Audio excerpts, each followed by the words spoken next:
జిల్లా కలువాయి ప్రాథమిక ఆరోగ్య కేంద్రం నందు ఫ్లోరోసిస్ పై సూపర్వైజర్లకు ఏఎన్ఎం ఆశాలకు అవగాహన కార్యక్రమం నిర్వహించారు.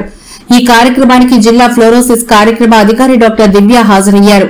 వారు మాట్లాడుతూ కలువాయి మండలం నందు చీపినాపి మరియు పర్లకొండ గ్రామాల్లో గుర్తించడం జరిగిందని, అందుకు గాను అక్కడ ఇంటి ఇంటికి వెళ్లి పరీక్షించి వారికి అవసరమైన మందులు ఇవ్వడం జరుగుతుందని తెలపడం జరిగింది. అలాగే చిన్నపిల్లలకు పరీక్షించి వారికి ప్రతి గురువారం స్కూల్లోనే ఐరన్ టాబ్లెట్లతో పాటు విటమిన్ సి టాబ్లెట్లు ఇవ్వడం జరుగుతుందని తెలిపారు. ఈ కార్యక్రమంలో Kaluvai doctor Vijayalakshmi, supervisor Balakondaiah, health అసిస్టెంట్లు, ఏఎన్ఎంలు, ఆశాలు పాల్గొన్నారు.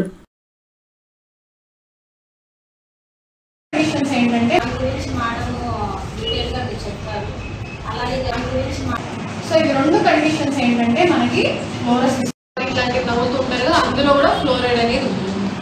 తర్వాత ఇళ్లలో వాడే తెల్లదనం అల్యూమినియం పాత్రలు అంటారు, మామూలుగా ఇళ్లలో వాడే భాషలో. నమస్తే అండి, నా పేరు డాక్టర్ దివ్య, నేను డిస్ట్రిక్ట్ ఫ్లోరోసిస్ కన్సల్టెంట్ని. సో ఫ్లోరోసిస్కి సంబంధించిన ఫ్లోరోసిస్ ప్రోగ్రామ్కి సంబంధించిన యాక్టివిటీస్ అన్నీ నేను నా కింద నేను మానిటర్ చేస్తూ ఉంటాను.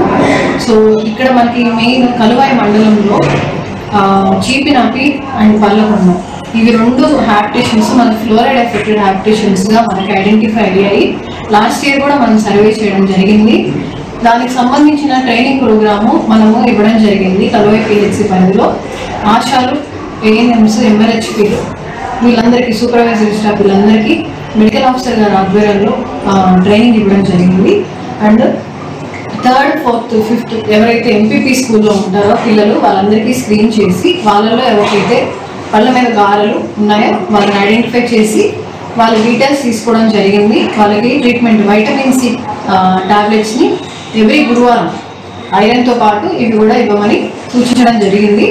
తర్వాత కమ్యూనిటీకి, ఎందుకంటే ఫీల్డ్ లెవెల్లో హ్యాబిటేషన్కి విజిట్ చేసి హౌస్ టు హౌస్ విజిట్ చేసి వాళ్ళకు కూడా ఇట్లాంటి ఏవైతే అల్యూమినియం పాత్రలు వాడద్దు, తర్వాత ఫ్లోరైడ్కి సంబంధించిన టూత్పేస్ట్ వాడద్దు అండ్ ఇట్లాంటి కొన్ని సూచనలు చేయడం జరిగింది. తర్వాత వాళ్ళ పళ్ళు కానీ డెంటల్ ఫ్లోరోసిస్ సంబంధించిన లక్షణాలు కానీ, తర్వాత కాళ్ళు కూడా పరిశీలించి దాన్ని బట్టి సర్వే చేయడం జరిగిందండి. వాటర్ కూడా అండి, వాటర్ శాంపుల్స్ కూడా కలెక్ట్ చేయమని చెప్పాను.